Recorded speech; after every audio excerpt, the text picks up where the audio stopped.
Baik, kita bertemu kembali saudara di dalam seri Post-Reformation Dogmatics. Kali ini kita akan melanjutkan di dalam seri yang ketiga. Saudara, di dalam seri yang kedua saya telah mengajarkan tentang 3 masa Reform Ortodoksi, yaitu Early Orthodoxy, High Orthodoxy, dan Late Orthodoxy. Di dalam setiap zaman ini para teolog Reform memiliki pergumulan, tantangan, dan kesulitannya masing-masing, dan saya juga telah menjelaskan bahwa di dalam 3 masa ini juga muncul berbagai macam teolog-teolog baru yang meneruskan pemikiran daripada reformator.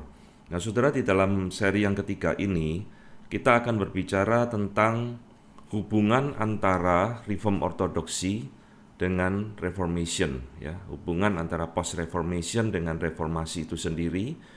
Apakah ini ada satu keterkaitan ataukah dua teologi yang berbeda? Dan nanti kita akan melanjutkan juga di dalam hubungan antara Reform Ortodoksi dengan filsafat. Bagaimana pandangan kaum Reformation, Post-Reformation pada masa itu dengan filsafat. Apakah filsafat sesuatu yang tabu ataukah justru filsafat adalah sesuatu yang bisa dipakai untuk memperjelas pemikiran daripada teologi. Nah saudara yang dikasih Tuhan, sebelum kita masuk ke dalam dua topik besar ini, di dalam seri yang ketiga ini saya akan mengajak saudara mengenal bagaimana para teolog di dalam Post-Reformation ini memahami teologi yang mereka bangun, ya, bagaimana mereka melihat apa sebenarnya teologi itu, bagaimana teologi harus dibedakan, dan didasarkan apa teologi itu harus dibangun, ya.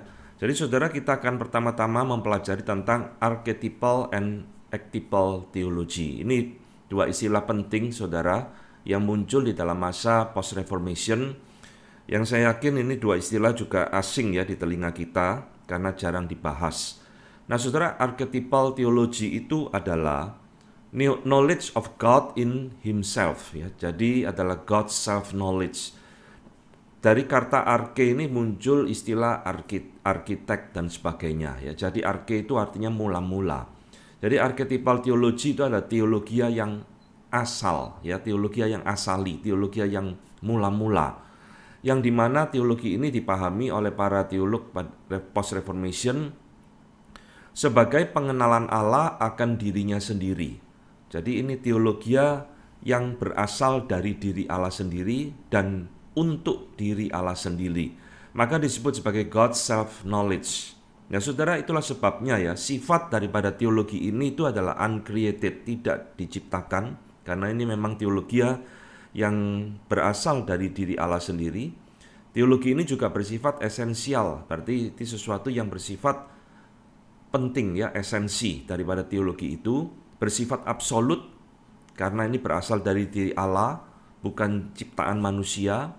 Without component berarti teologi ini adalah teologi yang utuh, bukan teologi yang dibangun dari berbagai pemikiran ya. Komponen itu adalah berbagai unsur, berbagai elemen yang digabung menjadi satu. Tidak demikian saudara dengan archetypal theology.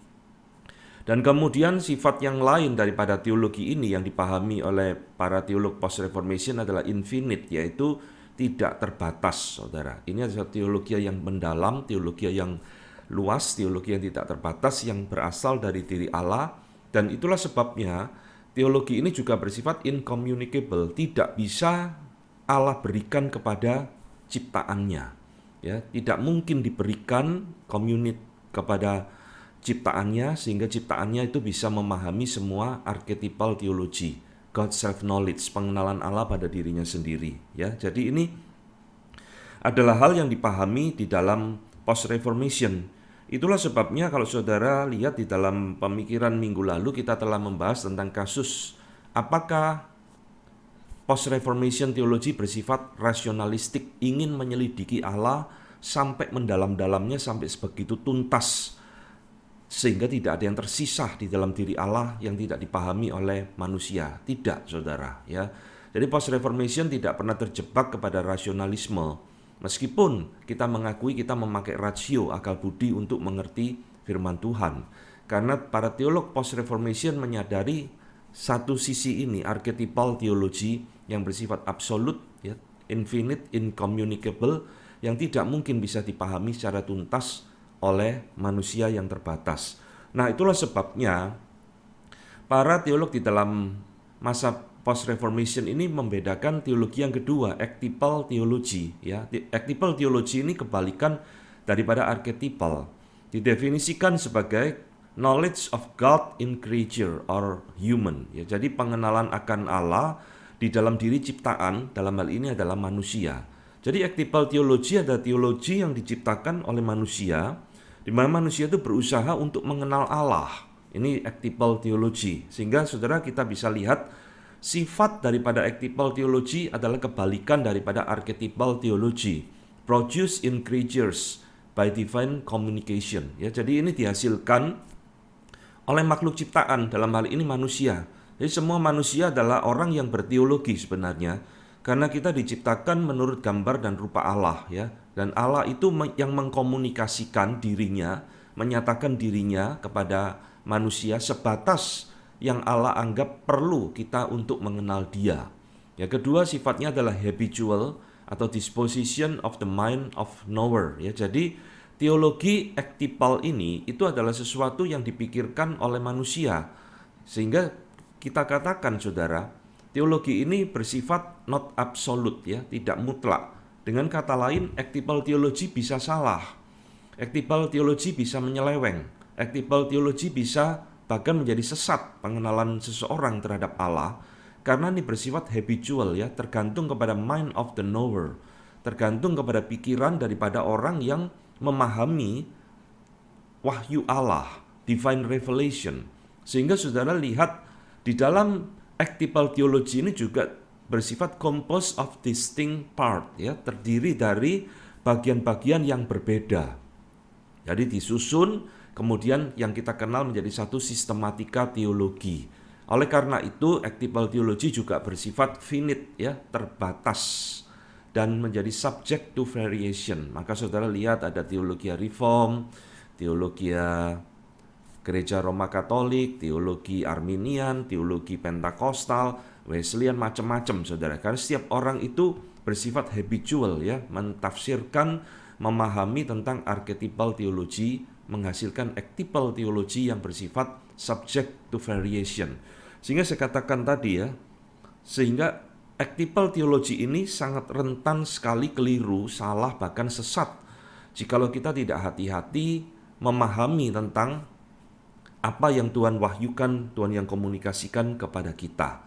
Saudara-saudara, archetypal theology dapat kita simpulkan sebagai satu refleksi daripada archetypal theology, ya, usaha manusia untuk memahami Allah, menyelami Allah, mengerti Allah, dan sebagainya.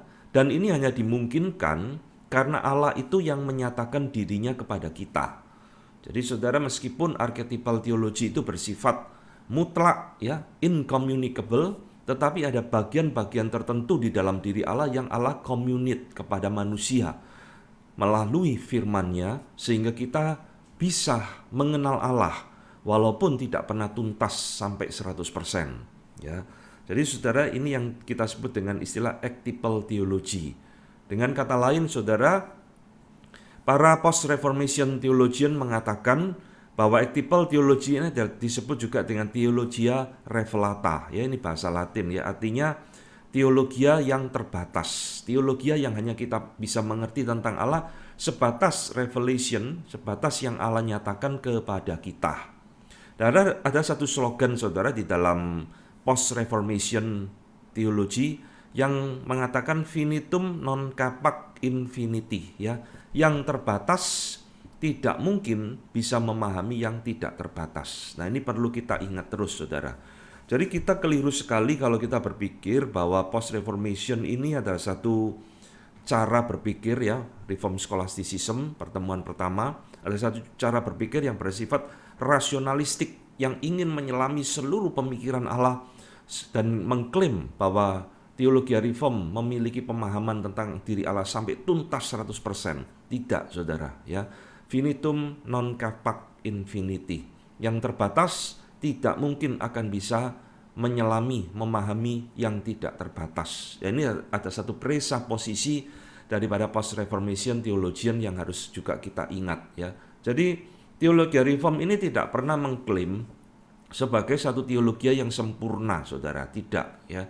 Tetapi saya percaya dari semua banyak pendekatan teologi yang ada, saya tetap percaya dan melihat teologi reform adalah teologi yang paling bertanggung jawab di dalam memahami pewahyuan Allah di dalam firman Tuhan.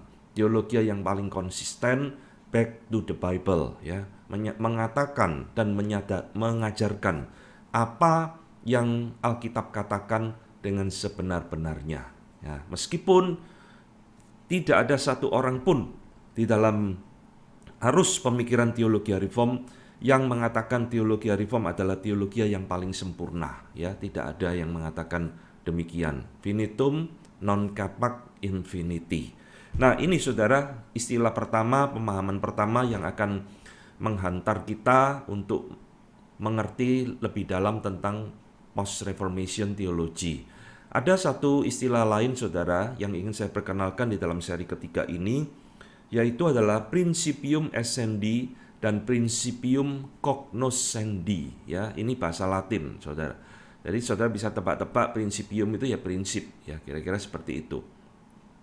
Apa yang diajarkan oleh para teolog post-reformation dengan dua pemikiran ini? Jadi selain archetypal theology dan actipal theology, para post-reformation theology juga menekankan dua prinsip penting ini di dalam mereka membangun kerangka berpikir teologi mereka. Ya, saya akan jelaskan, ini adalah dua fondasi penting di dalam post-reformation theology ya. Saudara, principium essendi ya, in essendi dari kata essence, being. Saudara bisa tebak, ini adalah satu prinsip bahwa para teolog post-reformation memahami teologi itu hanya bisa muncul ya, teologi bisa terjadi baik archetypal maupun actipal karena ada kehadiran Allah. Jadi Allah di sini dipahami sebagai principium essendi. Ya, diterjemahkan the ground of being. Ground dasar, prinsip, essendi itu being, diri. Ya, jadi the ground of being, dasar daripada pribadi itu adalah Allah sendiri.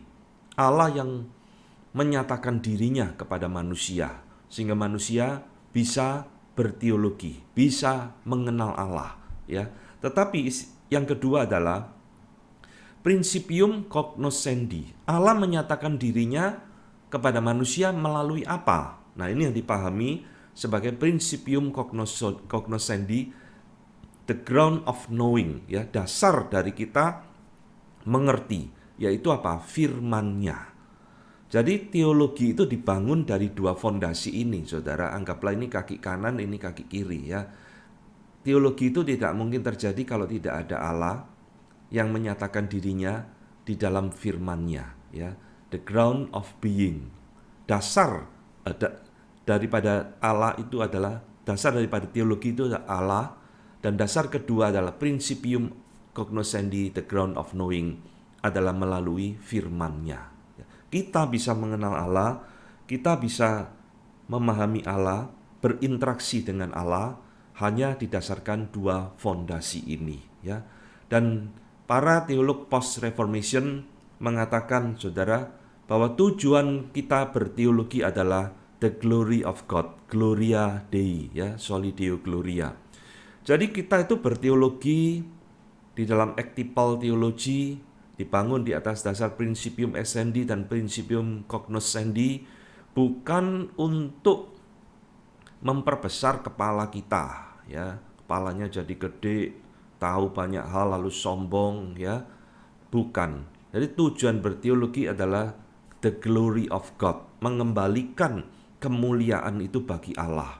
Allah yang begitu besar mau menyatakan dirinya kepada kita, sehingga di dalam segala keterbatasan kita, kita bisa mengenal, berinteraksi, ya, menyembah Dia, melayani Dia dan sebagainya. Dan dikatakan hal kedua secondary ya, tujuan daripada teologi adalah akhirnya adalah in the salvation of man ya, di dalam keselamatan manusia. Untuk apa sih Allah itu menyatakan dirinya kepada kita, saudara? Untuk menyatakan kemuliaannya yang pertama, yang kedua adalah untuk keselamatan manusia.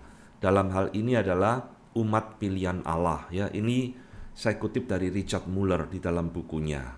Nah, saudara yang dikasih Tuhan, dua istilah ini adalah istilah yang penting sekali yang menjadi fondasi di dalam kerangka berpikir post-reformation theology. Saudara sekarang mengenal archetypal dan actypal theology, principium essendi dan principium cognoscendi, ya. Nah, sekarang kita akan masuk di dalam topik utama kita pada seri ketiga ini. Saya akan mengajak saudara melihat apa sih hubungan antara post-reformation ini dengan reformation itu sendiri, ya. Apakah ini dua teologi yang berbeda atau bahkan teologi yang bertentangan? Dari reformation berubah menjadi post-reformation atau seperti apa? Nah, saudara, rupanya di dalam pemikiran beberapa orang, inilah yang dipikirkan oleh orang-orang tertentu, saudara, bahwa pemikiran daripada post-reformation atau reform ortodoksi ini itu adalah sesuatu yang bertentangan atau bahkan menyeleweng daripada ajaran reformation, ya. Jadi saudara, ada beberapa teolog-teolog abad ke-19 hingga abad ke-20 yang saya temukan, Ernst Beiser, ya, Basil Hall, R.T. Kendall, Alexander Schweitzer, Heinrich Heppe, Paul Althaus, Hans Emil Weber, dan lain-lain. Ini beberapa contoh, saudara. Para teolog abad ke-20 ini berpendapat dan menilai bahwa apa yang diajarkan oleh post-reformation atau reform ortodoksi ini bersifat discontinue dengan apa yang diajarkan oleh pendahulu mereka atau para reformator, ya. Jadi ini dua teologi yang berbeda, bahkan dianggap penyelewengan dan sebagainya. Karena mereka melihat bahwa apa yang diajarkan di dalam masa post-reformation ini dianggap bersifat rasionalistik. Ini yang tadi saya singgung, ya, di atas, ya. Bersifat spekulatif, bersifat metafisikal, ya, tidak membumi, omongannya di awang-awang terus, bersifat rigid, kaku, ya, bersifat skolastik, ini yang kita sebut dengan reform scholasticism, ya, Aristotelian, silogistik, dan lain-lain, ya. Jadi ini adalah satu penilaian negatif dari beberapa orang tentang post-reformation yang menganggap pemikiran orang-orang di dalam masa ini itu berbeda. Saudara-saudara, mereka mengatakan dari kapan post-reformation ini menyeleweng ajarannya daripada ajaran teologi reform pada abad ke-16, ya. Kapan itu terjadi? Mereka berpendapat itu dimulai dari murid daripada John Calvin sendiri yang bernama Theodor Beza, ya, di Jenewa. Jadi Beza adalah penerus Calvin di Jenewa yang mulai dianggap menyelewengkan ajaran daripada John Calvin dan para pendahulu mereka, ya. Jadi sehingga saudara, dari teori ini muncul satu teori yang baru yang sangat terkenal. Mungkin saudara belum pernah mendengar teori ini. Teori itu disebut teori Calvin vs Calvinistik, ya. Jadi di dalam pandangan teolog-teolog yang tadi saya sebutkan di atas ini, saudara, mereka itu mempertentangkan bahwa apa yang diajarkan Calvin dan diajarkan oleh penerusnya itu dua teologi yang berbeda, ya. Bahkan teologi yang bertentangan. Nah, pertanyaannya, saudara, apakah benar demikian? Nah, inilah, ya, salah satu topik yang harus kita ketahui. Saudara-saudara, tentu saja, ya, kita melihat tafsiran pandangan dari orang-orang ini itu adalah tafsiran pandangan yang salah, yang tidak tepat.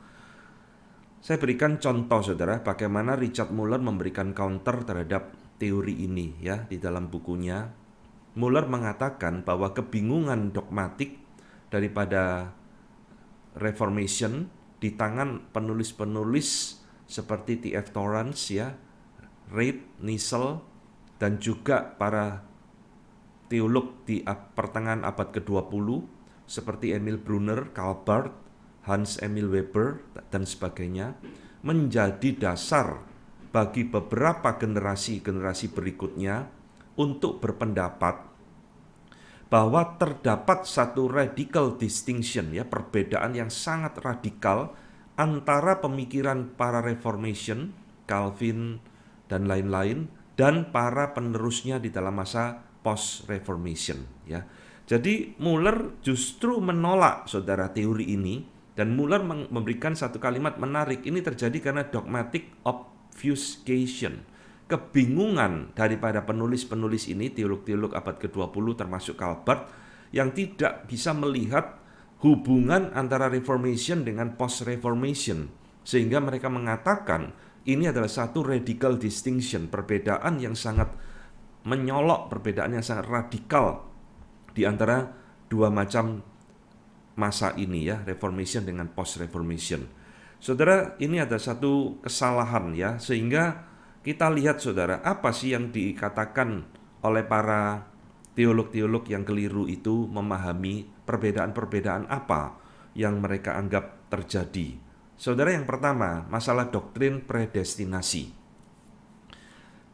Para teolog abad 19-20 menilai bahwa Theodor Beza ini menjadikan pemikiran Calvin itu menjadi supralapsarianisme dan predestinasinya menjadi sentral dogma atau dogma pusat di dalam pemikiran daripada Theodor Beza, ya.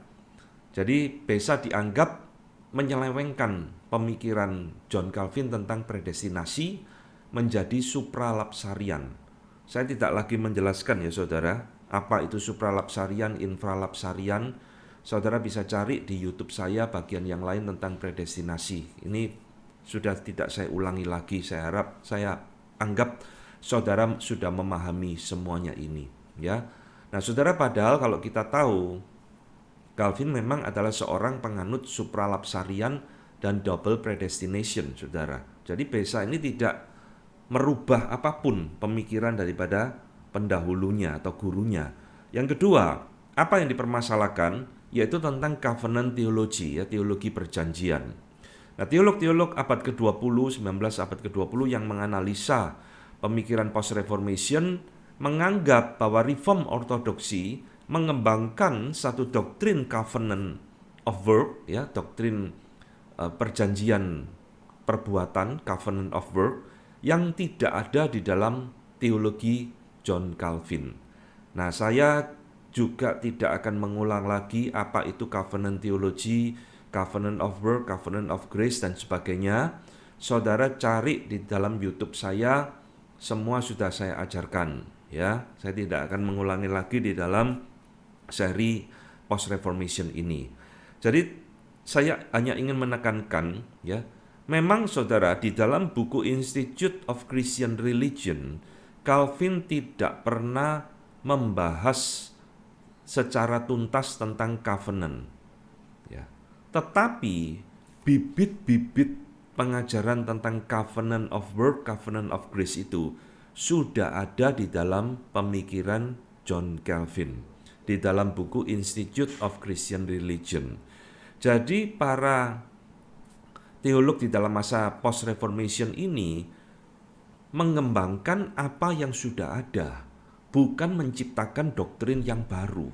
Ingat, ya, pertemuan pertama saya sudah mengatakan, di dalam masa early ortodoksi, high ortodoksi, para teolog ini menyempurnakan, mengembangkan, ya, menstrukturkan pemikiran pendahulu-pendahulu mereka. Ya, ini tanggapan saya. Jadi mereka juga berpendapat, saudara, orang-orang abad ke-19 ini, bahwa covenant theology versi Bullinger adalah untuk mengimbangi predestinasi reform ortodoksi. Ya, ini satu juga pendapat yang keliru. Jadi seolah-olah di dalam pemikiran analisa abad 19-20 ini, di dalam diri para teolog post-reformation ini ada satu pertentangan, ya, konflik dengan masa sebelumnya. Ya, ini satu analisa yang tidak tepat. Apa yang ketiga yang dipermasalahkan oleh mereka, yaitu tentang doktrin covenant of redemption, ya, pactum salutis. Ini juga sudah saya jelaskan, nanti saudara cari sendiri di YouTube saya, atau satu istilah yang dikenal dengan istilah Pactum Salutis, dikembangkan oleh Reform Ortodoksi, dianggap tidak ada di dalam tulisan-tulisan John Calvin, ya. Saudara, ini juga satu analisa yang keliru lagi, saudara. Mungkin Calvin tidak memakai istilah Covenant of Redemption, tapi Calvin sudah memberikan di dalam banyak tulisannya, khususnya dalam Institute, bahwa rencana keselamatan yang Allah kerjakan bagi manusia itu sudah Allah tetapkan di dalam kekekalan, ya. Pactum Salutis ini kan decree of salvation, ketetapan keselamatan itu sudah direncanakan oleh Allah sejak di dalam kekekalan, ya. Yang keempat, saudara, apa yang dipermasalahkan oleh para analis, yaitu doktrin pembenaran Reform Ortodoksi yang membedakan passive obedience atau righteousness dan active obedience atau active righteousness dianggap juga tidak ada di dalam pemikiran John Calvin, ya. Ini juga satu analisa yang kurang tepat lagi, saudara, karena di dalam pemikiran Calvin juga menekankan ada dua keaktifan di dalam diri Kristus, passive obedience dan active obedience, ya. Meskipun Calvin mungkin tidak memakai istilah ini, tetapi prinsip-prinsipnya itu sudah ada di dalam pemikirannya. Apa itu passive obedience, apa itu active obedience, sudah saya jelaskan di dalam materi yang lain. Saudara silakan cari sendiri, ya, saya tidak akan mengulangi lagi. Saudara yang dikasih Tuhan, itulah sebabnya seorang teolog yang bernama Carl Trueman, ya, di dalam bukunya dia memberi penegasan. Ada begitu banyak trajectories in Calvin theology that would seem to make the assertion of twofold imputation a legitimate development of his thought, ya. Jadi Carl Trueman menegaskan, saudara, ada banyak jejak di dalam teologianya Calvin yang akan menegaskan bahwa passive obedience dan active obedience ini adalah legitimate development, perkembangan yang sah, perkembangan yang benar dari pemikiran John Calvin, ya. Carl Trueman seorang reform yang baik. Jadi saudara lihat, ini ada analisa-analisa yang keliru, ya, tentang relasi antara Reformation dengan post-Reformation. Belum selesai, saudara, masih ada satu poin, ya, yaitu poin kelima. Mereka menganalisa bahwa pada masa post-Reformation, beberapa teolog dari School of Somer, ya, Moses Amirault, ini sudah saya jelaskan, ya, nama ini saya perkenalkan pada seri kedua. Teorinya yang terkenal adalah hypothetical atonement, ya, universal atonement. John Davenant, James Cameron, Richard Baxter, dan lain-lain berpendapat bahwa Calvin mengajarkan doktrin unlimited atonement, ya, dan particular election pada saat yang sama. Jadi analisa daripada Karl Barth, Emil Brunner, Hans Emil Weber, T.F. Torrance, dan sebagainya itu menganalisa bahwa ajaran Calvin tentang penebusan Kristus itu bersifat unlimited atonement, ya, bersifat unlimited atonement, ya. Tetapi pada saat yang sama Calvin juga mengajarkan particular election seperti yang diajarkan oleh Moses Amirault ini, maka disebut dengan paham Amiraultianism, ya.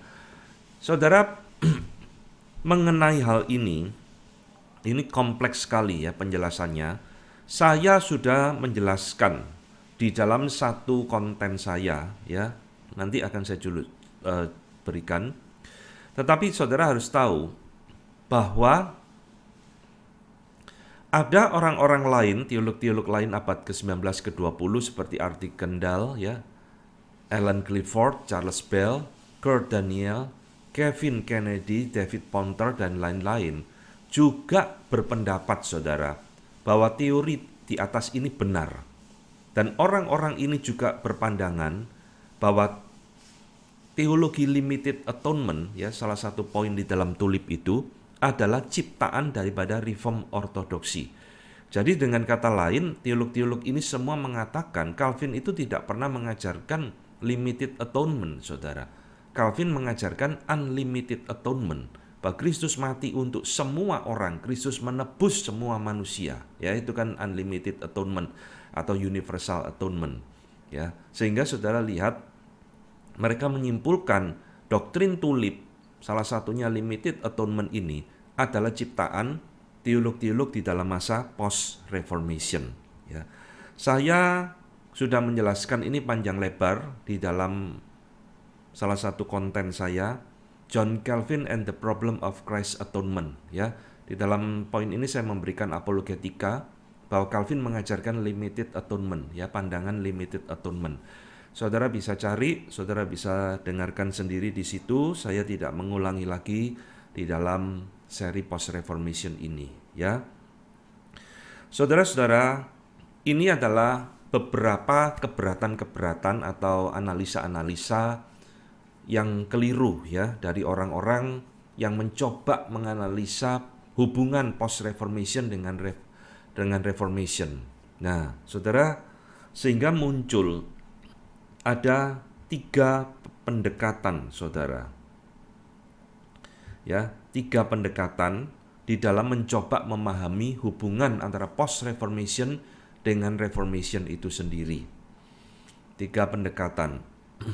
Pendekatan pertama, ini yang tadi saya katakan, ini semacam satu kesimpulan, ya, nanti kita akan berikan yang benar yang mana. Pendekatan pertama mengatakan discontinuity theory, bahwa reform ortodoksi atau post-reformation itu breaks with reformation, terpisah, memisahkan diri, berbeda, bahkan menyelewengkan ajaran daripada reformation.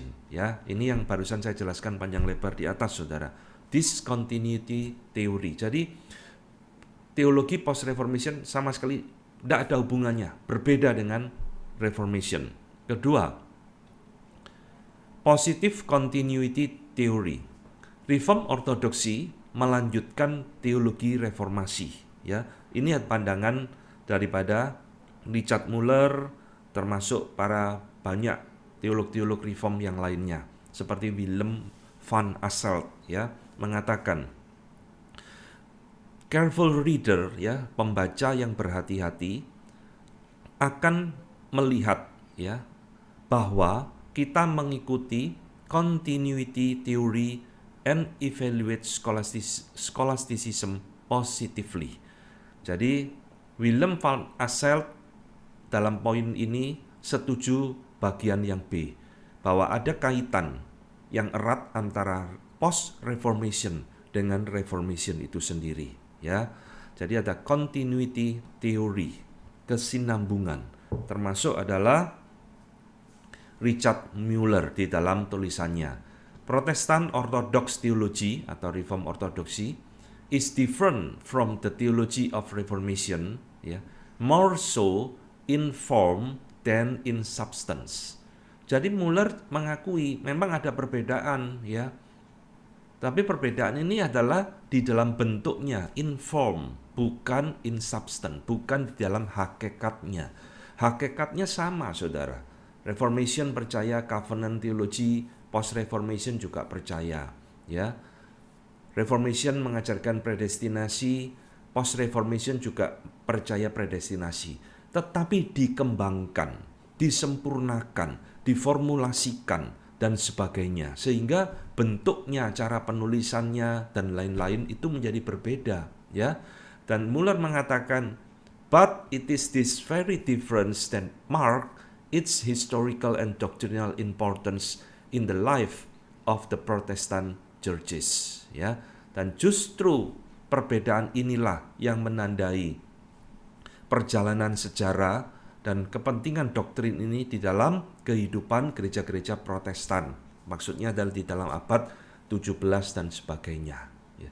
Jadi beda di dalam cara mengungkapkannya, cara menuliskannya, lebih disempurnakan. Tetapi secara hakikatnya itu ada sama, saudara. Mereka tidak menyelewengkan, ya. Sehingga Muller, Willem van Asselt dan sebagainya tidak melihat ada satu break discontinuity antara Reformation dengan post Reformation. Nah, pandangan ketiga atau tafsiran ketiga mengatakan negative continuity theory. Jadi pandangan ketiga ini menggabungkan kedua pendekatan di atas, poin A dan poin B tadi ya, yaitu bahwa hal-hal yang dianggap negatif dianggap discontinue, sedangkan hal-hal yang bersifat positif dianggap continue dengan Reformation. Ya, kita tidak melihat poin C ini sebagai satu alternatif untuk kita pilih ya. Kita memilih poin B tadi, bahwa antara Reformation dengan Post Reformation terjadi benang merah kesinambungan yang tidak terputus. Ini ya.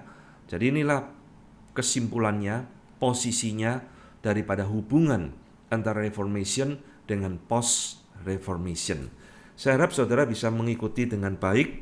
Sekarang saya akan lanjutkan di dalam pembahasan kedua saudara di dalam seri ketiga ini, yaitu adalah bagaimana para teolog di dalam masa post reformation atau reform ortodoksi ini melihat filsafat ya. Jadi saudara, di dalam pertemuan sebelumnya saya telah mengajarkan di dalam masa abad ke-16 sampai 17 ini filsafat Aristotelian itu bangkit kembali, saudara. Setelah masa Renaissance itu ya, muncul kembali dan itu mempengaruhi banyak segala disiplin ilmu, bukan hanya teologi, ilmu pengetahuan dan lain-lain, hukum-hukum logika dan sebagainya ya. Dan mau tidak mau, teologi itu selalu bersinggungan, berinteraksi dengan zaman di mana teologi itu berada. Di dalam abad ke-16, mau tidak mau ini bersinggungan dengan filsafat. Nah, sekarang kita akan lihat bagaimana para teolog di dalam masa post-reformation ini melihat filsafat. Apakah filsafat itu sebagai satu musuh yang harus dijauhi? Ataukah justru filsafat ini bisa dipakai untuk memperjelas pemikiran mereka? Ya, saudara sekalian, ada satu kesalahan asumsi ya di dalam belajar tentang reformasi ya, bahwa para reformator mulai Luther dan sebagainya itu dianggap antipati dengan filsafat, khususnya filsafat Aristoteles. Ini kesalahan saudara ya. Jadi saudara jangan berpikir Martin Luther ya, Zwingli, John Calvin, kemudian Peter Martyr Vermigli dan semua para reformator itu anti dengan filsafat, benci dengan filsafat. Tidak usah pakai filsafat, murni firman Tuhan tok. Nah, ya, ini kesalahan, saudara. Satu presuposisi yang keliru. Saudara, pertanyaannya, lah kenapa asumsi yang keliru ini kok bisa muncul? Bahwa para reformator itu antipati dengan filsafat ya. Muller memberikan penjelasan yang baik saudara, bahwa mark out a need break between the Middle Ages and the Reformation, and another need break between the Reformation and the Protestant Orthodoxy that strictly identified scholasticism as an Aristotelian form of philosophy and the theology rather than a primary method ya. Jadi inilah penyebabnya. Kira-kira artinya seperti ini saudara, bahwa break ya, putusnya antara abad pertengahan dengan reformasi, dan putusnya another break antara reformation dengan Protestan ortodoksi atau reform ortodoksi ini dianggap ya, disamakan, bahwa scholasticism pertemuan pertama yang saya ajarkan itu ada satu metode ya, dianggap sebagai Aristotelian form of philosophy. Jadi cara berpikir, pendekatan scholasticism yang saya bahas di dalam pertemuan pertama itu dianggap sebagai bentuk filsafat daripada dianggap sebagai suatu metode. Saudara harus ingat ya, pertemuan pertama saya menjelaskan ini cukup panjang lebar, bahwa reform scholasticism itu bukan mengajarkan rasionalistik, tetapi ini satu metode, satu pendekatan untuk berteologi, yang memakai pendekatan, salah satunya adalah dari filsuf Aristoteles yang terkenal. Ya, saudara-saudara, memang ada hal-hal di dalam Aristoteles yang ditolak oleh Martin Luther. Ya, misalkan pemikiran Aristoteles tentang metafisik, tentang fisik, ya, fisik itu ilmu fisika, dan etika dari Aristoteles ditolak oleh Martin Luther karena dianggap tidak sesuai firman Tuhan. Tapi Martin Luther tidak menolak loh saudara, semua dari Aristoteles dibuang semua, tidak. Dia menerima hukum-hukum logika. Pada pertemuan yang lalu saya sudah mengajarkan deduksi, induksi, itu dari Aristoteles, saudara. Dipakai oleh Martin Luther, ya. Dan juga retorik Aristoteles, ya. Ilmu berbicara, retorika, ya, itu dianggap berguna bagi teologi untuk memperjelas pemikiran teologi daripada Martin Luther dan kawan-kawan, ya. Juga termasuk Peter Martyr Vermigli mengajarkan dan memberikan tafsiran terhadap buku daripada Aristoteles, Nicomachean Ethics, ya. Jadi saudara lihat di sini para reformator pendahulu post reformation pun sebenarnya tidak anti 100% dengan filsafat. Ada bagian-bagian filsafat yang dianggap keliru, bertentangan dengan firman Tuhan, ya dibuang, tidak dipakai. Tetapi hal-hal yang dianggap berguna itu juga dipakai, ya. Saudara, saya berikan contoh ya, Fort Louis Battles mengatakan di dalam pengantar daripada buku yang dia terjemahkan, Institute of Christian Religion, bahwa mengatakan the academic weight of the work is much enhanced by the inclusion of many reference to Augustine, Origen, and other churches father to Plato, Aristotle, Cicero, and Seneca. Jadi Fort Louis Battle di dalam pengantar daripada buku Institute-nya John Calvin, dia mengatakan bahwa tulisan Calvin itu bersifat akademis yang diperkaya dengan melibatkan banyak referensi tulisan Bapak Gereja Agustinus, Bapak Gereja Origen, dan lain-lainnya. Termasuk Plato, saudara, dikutip oleh John Calvin. Termasuk Aristoteles, saudara. Cicero, seorang filsuf Stoik, ya. Seneca juga sama, Stoik. Tulisannya dipakai, dikutip pemikirannya oleh Calvin di dalam buku terkenalnya Institute of Christian Religion. Saya kasih contoh, saudara. Ya, di dalam Institute of Christian Religion, Calvin mengutip perkataan Plato. Plato meant nothing, but this when he often thought that the highest good of the soul is likeness to God.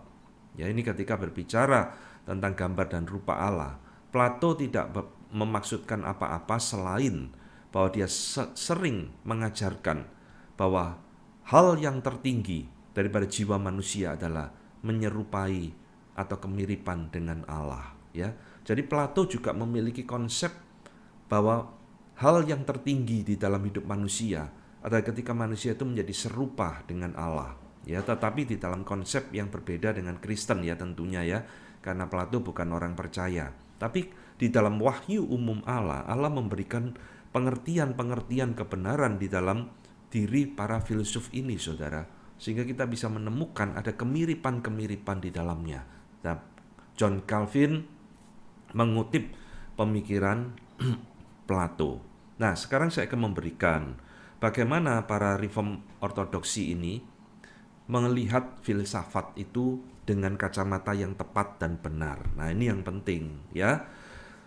Sekali lagi saya ingin menekankan bahwa tidak semua pemikiran daripada filsuf itu diterima, tapi juga tidak semua pemikiran daripada filsuf itu dibuang. Maka yang benar relasinya seperti apa? Nah, ini, saudara, yang pertama, para reformator, ya, Martin Luther, John Calvin, Zwingli, Bullinger, dan para reform ortodoksi, yaitu Francis Turretin dan lain-lain, ya, yang saya sebutkan di dalam pertemuan kedua kemarin, melihat filsafat ini hanya sebagai handmade theology. Mereka cuma melihat dan memakai filsafat ini sebagai handmaid. Saudara tahu handmaid ini apa? Pembantu. Ya, mereka tidak pernah mengagung-agungkan Aristoteles, mereka tidak pernah mengagung-agungkan Plato, Socrates, ya, orang-orang filsuf Stoak, Epicurus dan sebagainya.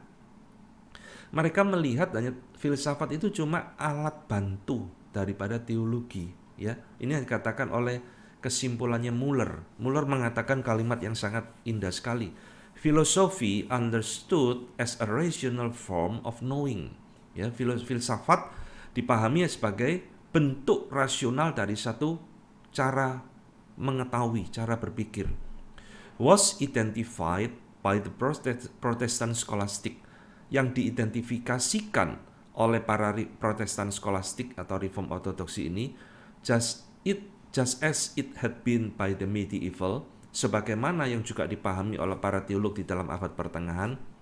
Ini saudara yang saya garis bawahi, as an ancillary, sebagai pembantu, ya, sebagai satu disiplin ilmu yang membantu. Ancillary itu membantu, the handmaid and not the master of theological scientia, bukan sebagai tuan di dalam ilmu teologi, saudara. Ini cuma jadikan pembantu, ya, untuk memperjelas, mempertajam, memperdalam cara mereka merumuskan, memformulasikan teologi mereka. Ya, ini kalimat yang penting sekali, saudara, dari Richard Muller, bahwa para teolog di dalam masa ini tidak pernah menghambakan dirinya kepada filsafat, tidak pernah mengagung-agungkan filsafat, karena mereka tahu filsafat itu cuma pemikiran manusia. Mereka memiliki Alkitab yang adalah wahyu Allah, ya. Saudara lihat juga termasuk Martin Weiss, ya, mengatakan meskipun mereka menggunakan Aristotelian terminologi, ya, istilah-istilah Aristotelian di dalam pemikiran mereka, mereka mencoba untuk tetap mempertahankan contents, isi dari tulisan mereka in line with the norm of scripture, ya. Tulisan-tulisan mereka sejalan, selaras dengan norma-norma dari kitab suci dan selaras dengan conventional documents, Heidelberg Catechism, Belgic Confession, Canon of Dort dan sebagainya, yang diadopsi atau dipegang oleh Reformed Churches, gereja-gereja Reform, ya. Jadi mereka tidak menyelewengkan isi firman Tuhan dicampur aduk dengan filsafat, tidak. Mereka hanya memakai filsafat itu sebagai pembantu, alat bantu, tools, ya, instrumen, ancillary untuk menjelaskan pemikiran teologi mereka. Muller kembali mengatakan, singkatnya, tidak ada reformers, ya, reformator ataupun reform ortodoks atau reform ortodoksi yang melawan filsafat pada dirinya sendiri, ya, filosofi per se. Artinya tidak ada satu orang pun para reformator maupun teolog-teolog di dalam masa post-reformation yang menentang filsafat itu 100%. Tetapi keduanya melawan atau menentang excessive speculation, ya, spekulasi yang berlebih-lebihan, and abuse of reason in theological matters. Tapi mereka melawan penggunaan filsafat ini yang berlebih-lebihan, ya, penggunaan akal budi yang berlebih-lebihan di dalam masalah atau hal-hal yang bersifat theological. Ingat di atas saya sudah menjelaskan, ya, mereka selalu menekankan finitum non capac infinity. Yang terbatas tidak mungkin bisa menyelami yang tidak terbatas. Sehingga mereka tahu batasan teologi ektipal itu sampai kemana. Mereka tahu batasan filsafat sampai di mana. Sehingga mereka tidak pernah akan menggunakan filsafat untuk mau melebihi daripada wahyu Allah, firman Allah, ya. Saudara-saudara, saya sekarang akan mencoba memperkenalkan kepada saudara beberapa istilah-istilah yang dipakai, ya, di dalam teologi daripada post-reformation dari Aristoteles. Saudara akan menemukan, kalau saudara suka membaca, ya, baik tulisan Calvin maupun tulisan post-reformation dan beberapa teolog-teolog reformator lainnya, saudara akan menemukan istilah substance, hakikat, misalkan menjelaskan Tritunggal, ya.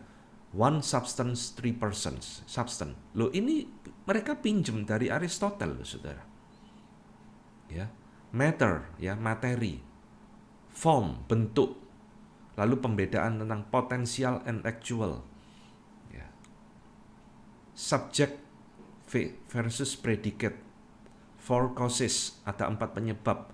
First causes, formal causes, material causes, final causes, dan lain-lain. Ini semua pinjam dari Aristotle, saudara. Sehingga para teolog reform selalu melihat penebusan Kristus, first cause-nya apa? Itu kehendak Allah. Formalnya apa? Penyalipannya. Materialnya apa? Ya, finalnya apa? Tujuan akhirnya untuk kemuliaan Tuhan dan sebagainya. Ini semua istilah-istilah yang akan saudara temukan kalau saudara rajin membaca buku-buku orang-orang reform, teolog-teolog reform. Dan ini pinjam dari Aristotle. Dipakai untuk mempertajam, memperjelas pemikiran teologi di dalam Alkitab. Ya. Nah, saudara sekalian, termasuk adalah Jerome Sanchi, ya. Jerome Sanchi, misalkan, ia menulis tentang penciptaan yang bersifat strong Aristotelian overtones. Jadi ketika Jerome Sanchi menjelaskan tentang penciptaan, Kejadian pasal 1 dan 2, dia memakai istilah-istilah penting daripada Aristotle. Tetapi dia sekaligus memodifikasi pemikiran Aristotle tersebut ketika ajaran daripada Aristotle ini do not fit, tidak selaras dengan Christian model atau ajaran iman Kristen. Ini Jerome Sanchi, ya, teolog dari Jerman. Nah, jadi saudara lihat, ya, ini saudara harus mengerti bahwa yang pertama, poin pertama adalah mereka tidak pernah melihat filsafat itu sebagai yang diagung-agungkan. Filsafat hanyalah membantu daripada teologi. Yang kedua, saudara, poin kedua, bagaimana melihat relasi reform ortodoksi dengan filsafat. Para reformator dan reform ortodoksi post-reformation tidak pernah copy-paste filsafat Aristotle. Nah, saudara jangan pikir, oh mereka ini pengagum Aristotle lalu semua yang diomongkan Aristotle copy-paste, ya. Istilah bahasa Inggrisnya itu parroting, membeo. Jadi apa yang semua diomongkan Aristotle diulangi lagi. Tidak, saudara. Richard Muller juga memberikan kepada kita penjelasan yang baik, ya. Muller mengatakan, as already noted, seperti yang tadi sudah dijelaskan, Christian Aristotelianism had been developed and modified, ya. Bahwa Christian Aristotelianism telah berkembang dan dimodifikasi, khususnya dengan referensi kepada hal-hal yang bersifat teologi yang berhubungan dengan istilah-istilah teologi itu that have little relation to the questions discussed in classical Aristotelian thought, yang tidak ada hubungannya atau yang kecil hubungannya dengan hal-hal yang dibicarakan oleh Aristotle itu sendiri, dikembangkan, saudara. Ya, jadi bukan sekedar mereka membeo daripada Aristotle, copy and paste, tidak, tetapi mereka memodifikasi untuk dicocokkan, dipakai, memperjelas pemikiran teologi. Yang ketiga, bagaimana hubungan filsafat dengan teologi? Menurut reformator dan para teolog post-reformation mempelajari banyak pemikiran dari filsafat-filsafat yang lain, ya, bukan hanya Aristotle. Tadi saya katakan John Calvin juga kutip Plato, juga kadang-kadang mengutip Seneca, Cicero, dan sebagainya, termasuk para teolog post-reformation lainnya, ya. Saudara, nah ini Muller kembali memberikan penjelasan yang menolong kepada kita. The humanist studies of the Renaissance had brought a revival of interest not only in the text of Aristotle, ya. Jadi pada masa Renaissance ini kebangkitan tulisan-tulisan filsafat kuno, bukan hanya tulisan daripada Aristotle, termasuk juga tulisan daripada filsuf-filsuf kuno yang lainnya seperti Platonism, Stoicism, ya, skeptical, hermetic tradition, dan lain-lain. Demikian juga pemikiran daripada orang-orang di dalam abad pertengahan, medieval scholastic thought, seperti Thomas Aquinas, Duns Scotus, ya, Scottish, Agustinus, nominalis, dan sebagainya. Ini juga dipakai, dipelajari oleh para reformator dan reform ortodoksi. Jadi bukan cuma tulisannya Aristoteles saja, saudara, tapi semua dipakai untuk memperkaya, mempertajam, dan mengembangkan pemikiran daripada post-reformation, ya. Nah, saudara sekalian, ini memberikan kepada kita satu pertanyaan, saudara. Kenapa kok mereka memakai filsafat? Saudara, semua teologia yang kita terima saat ini, ya, itu adalah warisan daripada para pendahulu kita. Sehingga kalau ada orang hamba Tuhan ngomong, saya tidak butuh yang lain, ya, saya hanya butuh Alkitab tok. Saya tidak butuh disiplin ilmu lain untuk mengerti Alkitab.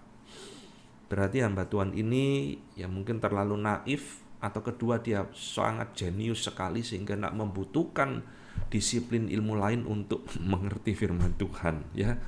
Saudara, sekarang saya akan jelaskan kenapa para reformator dan para post-reformation teologi itu memakai dan berani memakai filsafat. Apakah teologi dan filsafat itu menghasilkan kebenaran yang bertentangan? Double truth theory, ya. Jadi teori kebenaran ganda mengajarkan teologi punya kebenarannya sendiri, filsafat punya kebenarannya sendiri.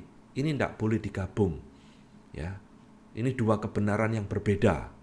Saudara, di dalam pemikiran post-reformation tidaklah demikian. Mereka justru berpandangan terbalik, saudara. Pertama, mereka melihat prinsip all truth is God's truth, ya. Semua kebenaran itu kebenarannya Allah, saudara. Nah, ini prinsip penting, ya. Allah itu adalah kebenaran dan dia sumber kebenaran. Di dalam dirinya hanya ada kebenaran, dan sehingga all truth is God's truth. Semua kebenaran itu miliknya Allah atau kebenarannya Allah. Saudara menemukan kebenaran, ya, di dalam iman agama lain, di dalam Buddha mengajarkan mengasihi, itu kan satu kebenaran moral, ya. Di dalam Islam saudara menemukan kebenaran yang lain dan sebagainya, ya. Saudara kalau belajar matematika, ya, ilmu aljabar itu yang menemukan orang Muslim, saudara, para filsuf Muslim, ya. Al-Ghazali, Al-Kindi, Avicenna, Averroes, itu para filsuf-filsuf Muslim yang juga memberikan pengaruh pemikiran di dalam sejarah pemikiran umat manusia. Lalu saudara sekolah lalu menolak, oh karena yang menemukan ilmu aljabar itu orang Islam, saya tidak mau belajar matematika. Ya saudara, bodoh. Karena all truth is God's truth. Di mana itu adalah kebenaran, itu pasti kebenarannya Allah. Mau saudara temukan di ilmu pengetahuan, di agama lain, di filsafat, dan sebagainya, selama itu kebenaran, itu adalah kebenarannya Allah. Dan kita menilai kebenaran itu tentu dari firman Tuhan. Ya, ini prinsip yang ditekankan di dalam post-reformation, sehingga mereka berani memakai filsafat, ya, dengan tadi saya jelaskan, dengan dimodifikasi, disesuaikan, dan sebagainya. Karena mereka melihat itu banyak kebenaran ditemukan di dalam filsafat daripada Aristoteles dan sebagainya. Misalkan saudara, seorang teolog post-reformation Bartholomeus Keckerman, ya, memberikan dua silogisme. Ya, ini silogisme ini juga satu pendekatan logika dari Aristoteles. Dia mengatakan seperti ini. Premise major, ya. The gift of God do not conflict with another. Anugerah atau karunia dari Allah tidak bertentangan satu dengan yang lain. Ya, ini premis majornya. Selalu diikuti dengan premis minor. Mengatakan, tetapi filsafat adalah satu anugerah dari Tuhan. Is a gift from God, of God. Ya, dia berikan contoh Keluaran 31 ayat 3, Mazmur 94 ayat 10, ya, Kitab Sirak, 2 Chronicles dan sebagainya, nanti saudara baca. Intinya adalah He gives wisdom to the wise. Dia memberikan hikmat kepada orang bijaksana. Ya. Orang bijaksana ini kan bukan hanya orang Kristen tok, saudara. Saudara baca bukunya Confucius, luar biasa saudara ajarannya. Tentang moral ya, tentang kebaikan. Ya. Nah, tapi filsafat-filsafat yang ada di dalam seluruhnya itu ada juga pemberian dari Allah. Ya, ini premis minornya. Sehingga saudara, kesimpulannya dari premis major dan premis minor, kesimpulannya adalah therefore it does not conflict with a gift of God, which is to say with theology. Maka semua anugerah Tuhan di dalam filsafat ini tidak bertentangan dengan anugerah Tuhan yang lain, yaitu adalah teologi. Ini cara berpikir daripada post-reformation ya, salah satunya. Bagaimana mereka menghargai bahwa Tuhan itu memberikan anugerah umum di dalam filsafat, sehingga itu boleh dipakai dengan hati-hati untuk memperjelas, mempertajam pemikiran mereka. Ini yang pertama ya, argumentasi mereka. Kenapa kok mereka berani memakai filsafat? Karena itu pun adalah anugerah dari Tuhan. Yang kedua saudara, karena iman dan akal budi ini tidak bertentangan ya, faith and reason tidak bertentangan. Iman boleh memakai akal budi. Ya, saudara baca Alkitab, saudara juga pakai akal budi, mikir. Saudara dengarkan konten saya ini juga mikir kan, pakai akal budi. Hanya hamba Tuhan bodoh yang ngomong saya enggak mau pakai akal budi, yang penting saya beriman. Ya. Nah, saudara sekalian, ini juga prinsip yang ditekankan oleh post-reformation, bahwa faith and reason itu tidak bertentangan. Tuhan memberikan kepada kita akal budi yang termasuk di dalamnya adalah filsafat, ilmu pengetahuan, disiplin ilmu yang lain, boleh dipakai oleh iman kita sebagai alat bantu untuk mengerti firman Tuhan.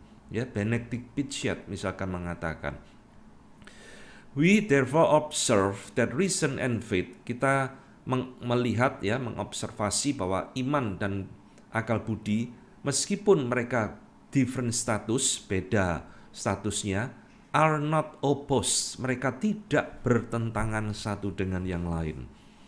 Jadi saudara jangan anti dengan akal budi ya. Oh, kalau pakai akal budi kita tidak beriman. Kalau kita pakai akal budi kita tidak setia kepada Tuhan. Sekali lagi yaitu hamba Tuhan yang bodoh mengatakan seperti itu saudara. Dan Tuhan berikan kepada kita akal budi, itu juga satu anugerah. Francis Turretin misalkan mengatakan, Paul ya tidak menolak filsafat secara mentah-mentah, tetapi hanya mendeklarasikan bahwa para filsuf yang melawan firman Tuhan di dalam satu kebenarannya Allah dan di dalam Yesus Kristus yang telah bangkit dari kematian. Jadi maksudnya Francis Turretin itu mengingatkan bahwa Paulus pun juga sering mengutip di dalam surat-suratnya beberapa pemikiran-pemikiran daripada filsuf. Ya, kalau saudara baca Kisah Rasul 17 dan ayat-ayat yang lain, di situ Paulus mengutip pemikiran dari filsuf Yunani Aretus atau siapa ya. Di situ dikatakan, sehingga Francis Turretin mengatakan Paulus pun tak menolak filsafat, kecuali filsafat yang menolak iman. Ya, kecuali filsafat yang jelas-jelas bertentangan dengan kebenaran firman Tuhan yang melawan Yesus Kristus dan sebagainya, itu baru ditolak ya. Dan selama itu kebenaran, itu adalah kebenarannya Allah dan boleh kita pakai karena itu adalah miliknya Tuhan kok. Yang ketiga saudara, bagaimana mereka melihat hubungan teologi dengan filsafat? Mengapa mereka berani memakai filsafat? Karena mereka berprinsip grace does not destroy nature but perfects it. Ya, anugerah Tuhan itu tidak menghancurkan nature, alam, termasuk di dalamnya ada pemikiran-pemikiran manusia, tetapi anugerah Tuhan itu menyempurnakan nature, alam ya. Saudara, Francis Turretin kembali mengatakan, grace does not destroy nature but perfects it, nor does supernatural revelation abrogate the natural but cleanses it ya. Anugerah Tuhan tidak pernah menghancurkan sesuatu yang alami, termasuk adalah supernatural revelation, pewahyuan yang bersifat supranatural, tidak juga pernah menghancurkan yang bersifat supernatural, tetapi selalu menyempurnakan, menguduskan, dan sebagainya. Kita diingatkan ya oleh perkataan Richard Niebuhr di dalam teori Christ and Culture. Nah, kita akan pegang Christ transforming culture. Kristus itu yang mentransformasi budaya, bukan Kristus menghancurkan budaya, saudara. Kristus yang menyempurnakan, Kristus yang mentransformasi budaya itu kembali kepada firman Tuhan. Ini prinsip yang sama ya, yang dipegang oleh Post Reformation. Benedict Pinchet kembali juga mengatakan, akal budi adalah instrumen yang dipakai oleh orang beriman untuk examining ya, menyelidiki the object of belief, apa yang kita percayai yang diberikan di dalam Alkitab. Tetapi akal budi itu sendiri is not the norm of this object of belief. Nah, ini penting ya. Akal budi itu sendiri hanya dipakai sebagai alat, tetapi bukan norma untuk menentukan ini benar atau itu salah. Nanti kita terjebak kepada rasionalisme, kita terjebak kepada liberalisme yang selalu mengandalkan reason, tapi tidak memiliki faith, iman. Faith and reason tidak bertentangan. Faith memakai reason untuk mengerti firman Tuhan. Ini posisi mereka, ya. Nah, saudara, saya akan menutup ini dengan satu perkataan dari Richard Muller yang penting supaya saudara semakin mengerti tentang bagaimana Post Reformation melihat hubungan teologi dengan filsafat. The Protestant scholastic use of reason derives, ya. Para teolog reformasi, Post Reformation menggunakan akal budi berasal bukan dari keinginan untuk menciptakan sintesis of theology and philosophy, gabungan, pencampuran antara teologi dengan filsafat. Tidak, saudara. Mereka tak ada keinginan itu sama sekali. Tetapi mereka memakai itu from a clearly perceived, dari satu pemahaman yang jelas, dari satu penjelasan yang membutuhkan penjelasan, to use the tool of reason, memakai alat atau akal budi sebagai alat in the construction of theological system, untuk membangun satu sistem pemikiran teologi, ya. Jadi Post Reformation theologian memakai reason, akal budi, termasuk di dalamnya filsafat dan segala ilmu disiplin yang lain, bukan untuk mau dicampurkan dengan teologi, dikawinkan, bukan, tetapi hanya dipakai untuk kepentingan the construction of theological system, membangun sebuah sistem teologi yang benar, ya. Saudara sekalian, inilah seri ketiga yang bisa saya sampaikan saat ini, dan nanti kita akan masih ada seri keempat. Kita masih akan menggali pemikiran-pemikiran dari Reform Ortodoksi. Saya harap materi ini membukakan wawasan kepada saudara, boleh membangun akan pemikiran saudara sehingga saudara pun berteologi dengan baik dan benar sesuai dengan firman Tuhan. Amin.